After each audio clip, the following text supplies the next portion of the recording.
ஓம் சாய்ராம். என் அன்பு குழந்தையை, இப்போது அனுபவிக்கும் துன்பங்கள் எல்லாம் நின்று போகுமா அல்லது நாளையும் தொடருமா என்று குழம்பிக் கொண்டு இப்போது படுத்திருக்கிறாய். தூக்கம் வராமல் புலம்பிக் கொண்டிருக்கிறாய். உன் மனதில் உள்ள சங்கடங்களை மறைத்துக் கொண்டு எத்தனை நாட்களுக்குத்தான் மற்றவர்கள் முன் சந்தோஷமாக இருப்பது போல் காட்டிக்கொண்டு வாழ்வாய். உன் மனதில் இருந்த நிம்மதியை எப்போதோ இழந்து விட்டாய். அமைதி என்பது வெறும் வார்த்தைகளில் இருக்கிறதே தவிர உன் மனதில் இல்லையே. உன் மனதிற்குள்ளேயே கஷ்டங்களை பூட்டிக் கொண்டு வைத்திருப்பதால் உன் உடல்நிலை பாதிப்பு உண்டாகும்படி ஆளாக்கிக் கொண்டாய். எதையோ இழந்து விட்டதைப் போல் பரிதவிப்பிலேயே ஒவ்வொரு நாளையும் ஒவ்வொரு இரவையும் ஒரு யுகமாக நகர்த்தி கொண்டு வருகிறாய். அதனால் நீ மெல்ல மெல்ல தளர்ந்து போய்விட்டாய். சுற்றி இருப்பவர்களை பார்த்தாலே எரிச்சல் வருகிறது. சுற்றி இருப்பவர்களை பார்த்தாலே கோபப்படுகிறாய். என்னை யாருமே புரிந்து கொள்ளவில்லையே என்று புலம்புகிறாய். என் கஷ்டத்தை புரிந்து கொண்டு எனக்கு யாருமே உதவி செய்யவில்லை என்று புலம்புகிறாய். தங்கமே, இதுதான் தங்கமே உலகம். இன்னும் நீ உலகத்தை புரிந்து கொள்ளவில்லையா? உன்னுடைய உதவி அவர்களுக்கு தேவைப்படும் போது அவர்களுக்கு உன்னை விட வேறு யாருமே உயர்வாக தெரியவில்லை. காரியத்தை சாதித்துக் கொள்வார்கள். கடமையில் தான் கெட்டிக்கார் என்று நிமிர்த்திக் கொள்வார்கள். ஆனால் அவர்களிடம் உனக்கோர் உதவி என்று நீ கேட்கும்போது அவர்களின் உண்மை ரூபம் என்ன என்பதை உனக்கு புரிய வைத்து விட்டேனே. பார்த்தாயா பார்த்தாயா தங்கமே? கவலைப்படாதே. உன் பிரச்சனையை நான் தீர்த்து வைக்கப் போகிறேன். உனக்கான நல்ல நேரம் வந்துவிட்டது. உன்னை கஷ்டப்படுத்தி பார்க்க நினைத்தவர்கள் எல்லாம் காணல் நீராக போகிறார்கள். விரும்பிய வாழ்க்கையை வாழப் போகிறாய். நாளைய விடியல் உனக்கான திடீர் திருப்பமாக இருக்கும். உன் மனதில் உள்ள விரக்தியை விட்டுவிடு. நீ மன நிம்மதியோடு வாழப் போகிறாய். இதுவும் கடந்து போகும். என் பார்வை உன்மீது படும்போது வீண் கவலை எதற்கு? தைரியமாக இரு தங்கமே. இன்னும் எத்தனை நாள் நீ இழந்து போன விஷயங்களையும் உறவுகளையும் நினைத்து வருத்தப்பட போகிறாய். அவர்கள் உன் அன்பை சிறிதும் உணராத மனம் படைத்தவர்கள் என்று நீ அறிவாய்தானே? அதை உணர்ந்து தெரிந்த பிறகும் அவர்களுக்காக இன்னும் உன் நிமிடங்களை செலவழித்து உன் வாழ்க்கையில் சந்தோஷத்தையும் நிம்மதியும் இழக்க நினைக்காதே. உன் மனம் ரணத்தால் கொதித்து போய் உள்ளது. ஆதங்கத்திலும் வலியிலும் நீ இப்போது நீ இருக்கிறாய். அதனால் தான் உனக்கு தூக்கம் வரவில்லை. வேண்டாம் தங்கமே, கண்டதை நினைத்து குழப்பாதே.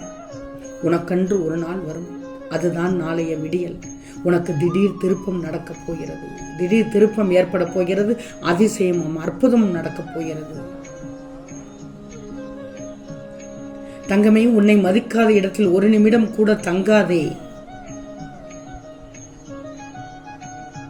உன் மனம் ரணத்தால் கொதித்து போய் உள்ளதை பார்த்து நான் கொதித்து போய் உள்ளேன். ஆதங்கத்திலும் வலியிலும் நீ இருக்கிறாய். எனக்கு தெரிகிறது. உனக்கென்று ஒரு நாள் வரும். அன்றைக்கு பேசலாம் என்று நீ நினைக்கிறாய். நீ பேசி என்ன பயன்? பலன் இல்லை. உன்னை மதிக்காத இடத்தில் ஒரு நிமிடம் கூட தங்கக்கூடாது என்றுதான் சொல்கிறேன். எதிர்காலம் பற்றிய கற்பனை பயத்தை விட்டுவிடு. நடப்பதை பார்த்து பயப்படாதே. நடந்ததை நினைத்து கவலை கொள்ளாதே. உனது கெட்ட கர்மாக்கள் தீர்ந்து விடும். மனம் வருந்தினாலே போதும். உனக்கு பாதிப்பை தந்தவர்களுக்கு தண்டனை கிடைத்தே தீரும். நீ நடந்து போவதற்கான பாதை இல்லையே என்று கவலைப்படாதே. நீ நடந்தால் அதுவே பாதையாக மாறிவிடும்.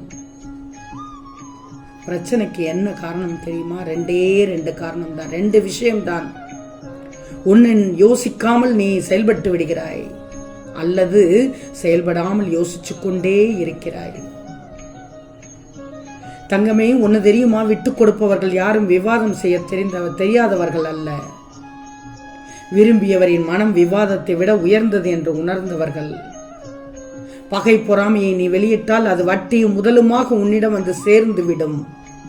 சோதனை காலத்தில் மட்டும் நீ பொறுமையாக இருந்து விடும். மேகங்கள் கூடிக்கொண்டால் சூரியன் கூட பிரகாசிக்க முடியாது. நான் உன் மனதில் ஆழமாக இருக்கும்போது எதற்கும் கலங்கக்கூடாது.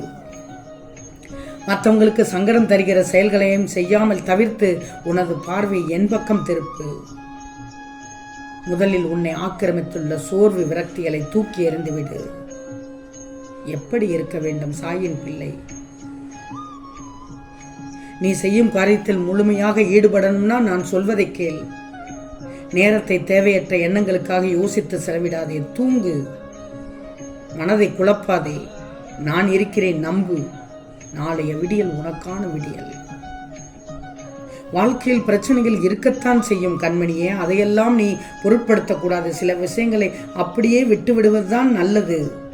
பிரச்சனைகளுக்கான தீர்வுகளும் உன்னை சுற்றி தான் புதைஞ்சிருக்கு. நல்லா தெரிஞ்சுக்கோ. நடப்பதை பார்த்து பயப்படக்கூடாது. காலத்தின் கட்டாயத்தை அனுபவித்து தான் ஆக வேண்டும். இதை கடந்து நீ வெற்றி பெற்று விடுவாய். அங்கமே ஒரு விஷயத்தை செய்து முடிக்கணும்னு நினைத்து விட்டால் அதை செய்து முடித்திரு. இல்லைன்னா அந்த விஷயத்தை செய்யவே தொடங்காதே. தேவையில்லாமல் தொடங்கிவிட்டு பிறகு அதை செய்யலாமா வேணாமா என யோசித்து செய்வதற்கு அது முழுமையாக விட்டுடு தங்கமே. திட்டத்தோடு செயல்படு. திட்டமே இல்லாமல் உன் வாழ்க்கையை ஓட்டினால் யாருக்காக ஓடுகிறாய் என்று உனக்கும் தெரியாமல் போய்விடுமே. எதற்காக ஓடுகிறாய் என்று மற்றவர்களுக்கும் தெரியாமல் போய்விடுமே. எனவே உன் நிலைப்பாட்டை அறிந்து திட்டமிட்டு செயல்பட தொடங்கு. உன் மனம் ஒரு ஓட்டத்தால் ஓடிக்கொண்டிருக்கிறது. ஒரு திட்டத்தை நினைத்து ஓடிக்கொண்டிருக்கிறது. அதை சரியாக செய்.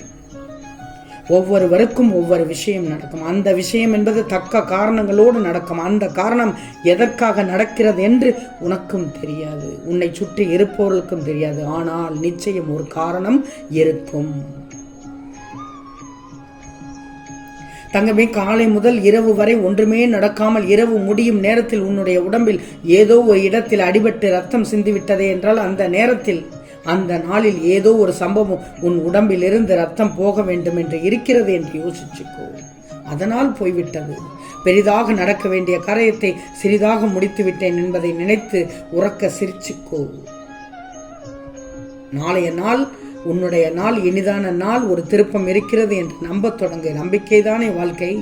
நம்பிக்கை மட்டும்தான் வாழ்க்கை. நம்பிக்கை என்பது மட்டும்தான் வாழ்க்கையாக இருக்கணும். கவலை கொள்ளாதே. யாருக்கும் எதுவும் நிரந்தரம் இல்லை. கஷ்டமோ இன்பமோ எல்லாம் ஒரு நாள் திரும்பவும் வந்த வழியே சென்று விடத்தான் செய்யும். எதிர்காலத்தின் உன் வாழ்க்கை எப்படி இருக்க வேணும்னு கனவுகளை உன் மனதில் ஆழமாக கோட்டை கட்டி வைத்துள்ளாய். அந்த மாளிகையில் உள்ள அனைத்து உறவுகளும் எப்படி இருக்க வேண்டும் என்ற உன் எதிர்பார்ப்புகளும் அவர்கள் இன்னும் உன் சொந்த உறவுகள் ஆகவில்லை. ஆனால் அவர்களை எப்படி பார்த்து கொள்வது என்று உன் மனம் நினைக்கும் அளவில்லாத எண்ணத்தை நான் அறிந்து விட்டேன். நீ நிறைய நல்லது செய்ய நினைக்கிறாய், நல்ல வழியில் செல்கிறாய். ஆனால் உனக்கு ஆகாதவர்கள், எதிரிகள், பொறாமைப்படுபவர்கள், முக்கியமாக உன்னை அழ வைப்பவர்கள் தடைக்கற்களாக உள்ளார்கள். உண்மைதானே தங்கமே? கலங்காதே. அவர்களின் ஆட்டத்தை எல்லாம் எப்படி அடக்கணும்னு நான் பார்த்துக் கொள்கிறேன். உனக்கு நாளைய விடியல் அருமையான விடியலாக இருக்கப் போகிறது. திடீர் திருப்பமாக இருக்கப் போகிறது. தங்கமே, அதற்கு முன் நான் சொல்வதை 7 முறை சொல்லிவிட்டு தூங்கு. நிம்மதியோடு தூங்குவாய், சந்தோஷமாக தூங்குவாய், மன நிறைவோடு தூங்குவாய், நம்பிக்கையோடு எழுவாய். நாளைய விடியல் அருமையான விடியல் என்று. ஆம் தங்கமே, ஓம் ஸ்ரீ சாயிநாதாய நமக என்று 7 முறை சொல்லிவிட்டு தூங்கு. உனக்கு நம்பிக்கை பிறக்கும். உன் மனதிற்கு ஒரு தைரியம் கிடைக்கும். நாளைய விடியல் அற்புதம் நடக்கும், அதிசயம் நடக்கும், திடீர் திருப்பம் ஏற்படும். ஆம் தங்கமே, நிச்சயம் நடக்கும். நல்லது நடக்கும். நல்லது மட்டுமே நடக்கும். அது நன்மையாகவே இருக்கும். ஓம் சாய்ராம்.